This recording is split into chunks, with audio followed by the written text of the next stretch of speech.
Welcome to Successfully Simple, the creative entrepreneur's guide to working less and living more.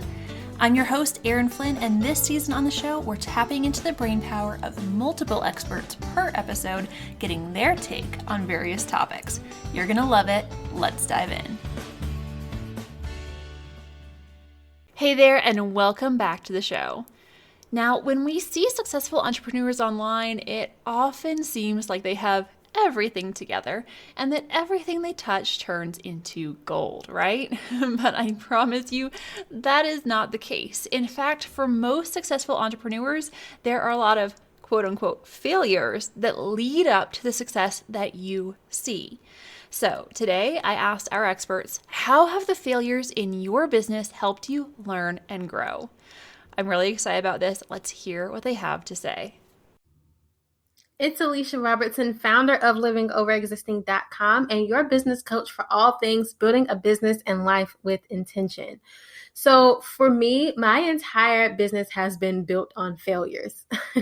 But my biggest failure to date has been the crowdfunding campaign that I launched a few years ago for Living Over Existing. At that time, I really thought that I wanted to create like a library of courses that I wanted to offer my audience at like an affordable rate. But I knew that in order to get that up and running, to build the website how I wanted it to pay for the marketing that it would need, that I needed some money to help back it up. And I thought that by running a crowdfunding campaign that was going to be the answer to like all of my funding issues, but it turned out to not be. I kind of rushed into the process of launching this crowdfunding campaign.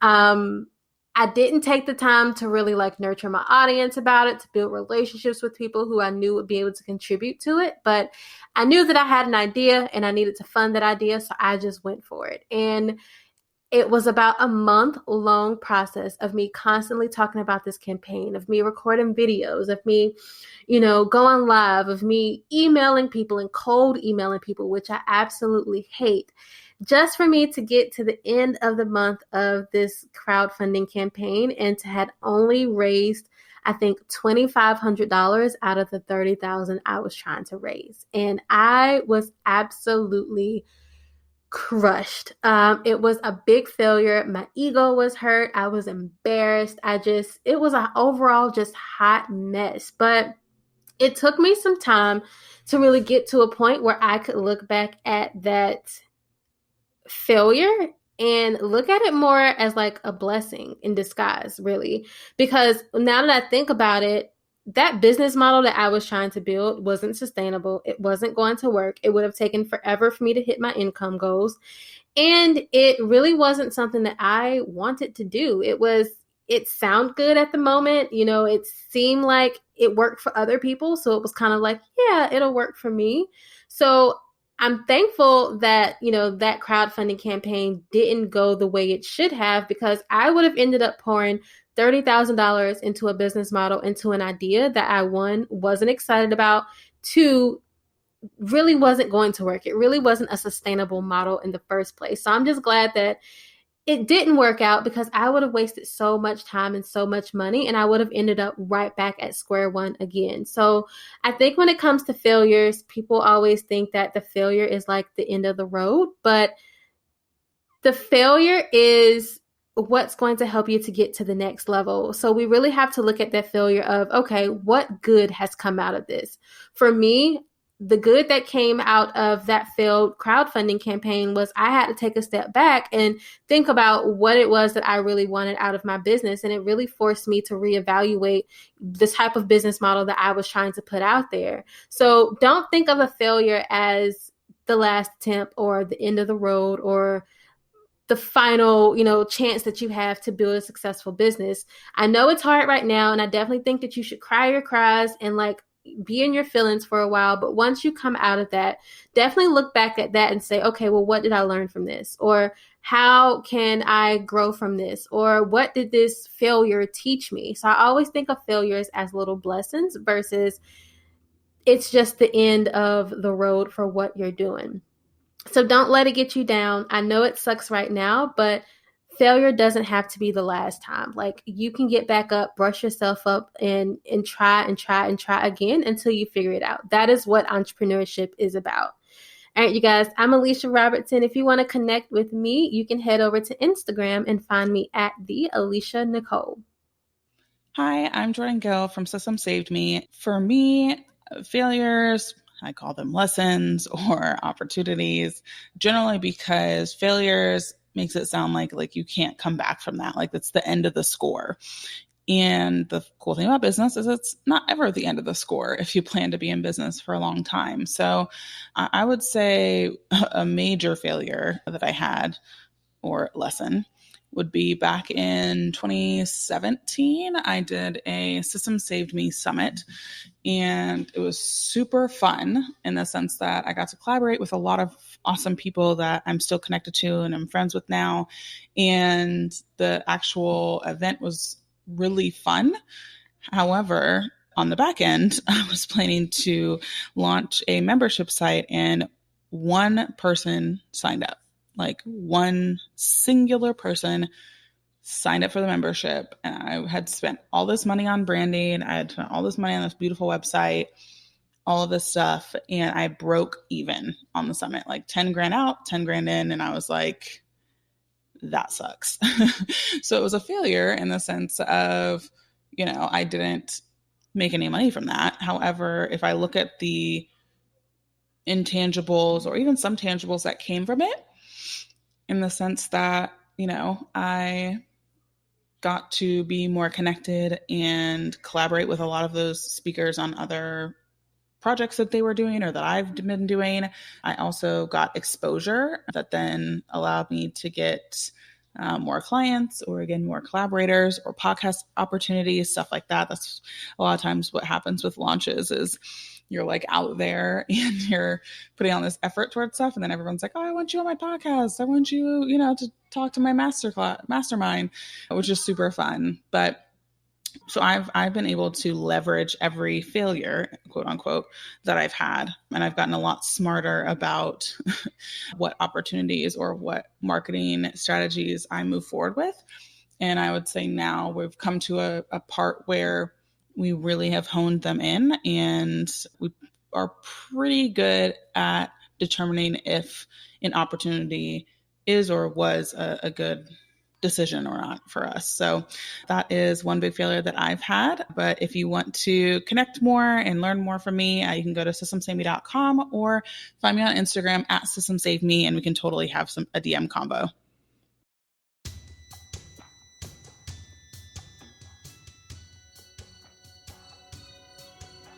Hey there, really quick before we get back to the show, if you want to create your own Successfully Simple business, you need to join the shortcut. The Successfully Simple shortcut, besides being a mouthful to say, is a course in a community designed not just to give you the framework to design a simple and successful business, but to actually implement it too. So if you are serious about creating a business that allows you to work less and live more, you need to join the shortcut and start taking action. Head to successfullysimple.com/shortcut right now to join. Let's get back to the show. Hey, this is Caitlin Hamilton, and I'm an online business manager helping you get organized and create efficiencies in your business. My failures in my business have truly helped me learn and grow over the last few years. I truly think that nothing can be considered a failure as long as you learn from it and you turn it into something positive to help you expand your business or, pivot even and shift gears. Everything is truly a learning experience. So for me, I started a business a few years ago, focused in on marketing and public relations. That was what my background in the corporate world was. And while I loved the time working with those corporate marketing clients when I launched my business, I used my current network to grow that. What I found was that wasn't bringing me total joy. It was bringing me a lot more frustration as I was dealing with sometimes difficult clients that didn't understand the value of marketing. And I morphed into kind of this different role as an OBM. I found a couple of people online that were online business managers. And I realized that matched up really well with my skills and just kind of my past experience being an account manager, working in like a project manager space in the online world, and that I could really create a good edge for myself and my clients having a background in marketing and being extremely organized and knowing how to create systems and processes that would help them be more efficient in their business. So I kind of took my experience and pivoted a bit when I found the need in the entrepreneurship community for my skill set from the corporate world. And it wasn't clear from the start. I mean, I had to kind of learn and grow from that. And I wouldn't consider my first business necessarily a failure because it allowed me to explore and learn in the entrepreneurship space and just pivot and grow from it. But, I didn't have the marketing agency of my dreams that I had initially set out to have, but it's allowed me to really diversify my clients and find the joy in what I'm doing now. And as I've grown in the OBM space, I've also had many times where I've, had offerings and failed or realized that maybe I needed a little bit more support in hiring different mentors, and finding the specific ideal clients that I wanted to work with as I grew as well, and kind of what I became available for. So I truly think that every sort of hardship and point in your business is really just an opportunity to turn it into a lesson that you can truly learn and grow from. So for me, if you feel like you're struggling, I take my own advice in this. If you feel like you're struggling or you feel like you don't love necessarily what you do anymore, or you're just finding what you're doing isn't working, I love to just kind of take a step back and ask myself, what do I enjoy doing? How can I change this? How can I try something new? Or where is there another need? So I think if you're experiencing that, or you're experiencing a point where you feel down or bummed, it's really just about being creative and being tenacious and just continuing to go after what it is that you want to do and figuring it out along the way. That's part of life's journey. And it's what's amazing about entrepreneurship as well. You can kind of be your own teacher. So you can find me online at www.CaitlinEHamilton.com or on Instagram at Caitlin, KATELYNE, Hamilton, HAMILTON. Thanks. Hi, this is Megan Minns, and I'm a life and business coach for online business owners like you who are looking to grow and run a scalable, sustainable, and enjoyable online business. I have had a lot of failures in my time since I started my business in 2015, and wow, there's so many different things that have happened that I could share. But when it comes to the biggest event, the biggest decision I made, and what could be viewed as a failure that helped me learn and grow so much was actually at the end of 2017. Because at the end of 2017, I was really frustrated by my business. I had built a business where I had created this brand and expertise around being a tech expert. I was known as like the systems guru. I was known for my Asana course. I was just all about tech and running an online business. And that was good and easy for me. But I, at the end of 2017, was really frustrated by my business because even though I had built a successful business, I built one I didn't enjoy. I was really trapped mentally at that time because my entire business was built from a place of insecurity. I didn't feel confident in a single decision I was making. I was constantly comparing myself to other people, and I felt really disconnected to what I was even doing because while I was helping people, I didn't care about tech at all. And I found it really frustrating to support with every single client question that came in or inquiry about how to do something very specific on a specific tech platform. I got really frustrated, and that was a really big red flag for me. I shouldn't be frustrated supporting my customers. They're not doing anything wrong by asking me these questions, but I was so frustrated and tired of having to answer these very technical questions and continuously update my trainings to be accurate when a software changed a simple design feature.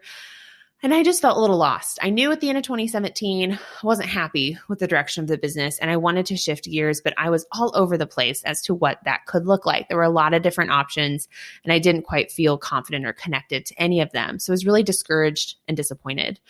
And at the end of 2017, instead of working through that discomfort making decisions, taking risks, making changes, taking away offers. I ended up taking a full-time job with my favorite client. Now, we spent over a year together working full-time. I think it was about a year and a half, and I loved the time I spent with her full-time. I'm so grateful for it. I'm proud of everything we accomplished as an employee of her company, and everything we did was such a valuable learning experience for me. But what's interesting is that I can look back at that decision in 2017 and view it as a failure of myself. Not because anything failed. I mean, I put my business on hold, but it was a failure because I didn't actually feel confident enough in myself to move through something difficult. I used that full-time opportunity with my client kind of as an escape route to not have to deal with all of those concerns and questions and frustrations I had. I don't regret taking the full-time job at all. Like I said, I learned so much that I could have only learned in that role. But what I do regret is that I really let myself down. I didn't believe in myself. And I also really bought into the idea that I was just meant to be a behind the scenes person. And so while that choice to work with my client full-time was a good one, it is also something that I can look back on and know that that decision was ultimately rooted in fear and doubt and insecurity. And what was so great about this whole journey, what I learned from it was that I learned over the next year and a half how to actually connect with myself, how to truly build real confidence, how to take risks, leaving an incredible job with all the perks and like every dream scenario.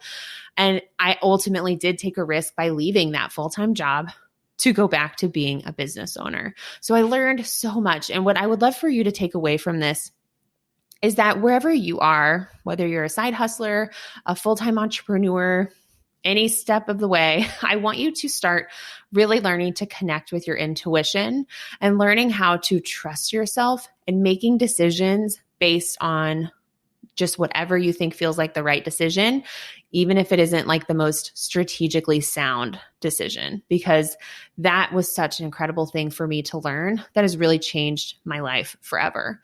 I would love to connect with you. So go to meganmins.com and we can learn more about each other. Hi there, this is Quinn Tempest. I am all around business strategy, marketing, branding kind of gal.